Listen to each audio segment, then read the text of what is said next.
Samantala, nakatakdang bisitahin naman ni Pangulong Aquino ang Negros Occidental upang pangunahan ang paglulunsad ng isang solar farm at ng bagong Himugaan Bridge sa Sagay City sa nasabing lalawigan. Ang detalye mula sa aming kasamang si Elena Luna. Dalawang proyekto sa lalawigan ng Negros Occidental ang nakatakdang bisitahin ni Pangulong Aquino bukas. Una rito ang San Carlos City kung saan pangungunahan ng Pangulo ang inaugurasyon ng Phase 1A ng isang solar farm. Ang San Carlos Energy Project ay nabuo matapos isabatas ng gobyerno ang Renewable Energy Law.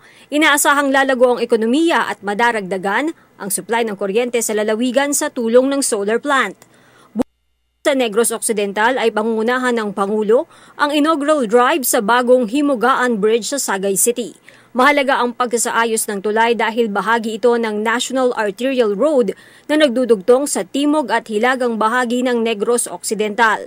May kabuuang haba ang magiging inaugural drive ng Pangulo na 3.5 kilometers kasama na ang access road.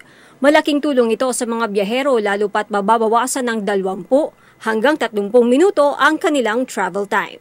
Para sa Telebisyon ng Bayan, Elena Luna.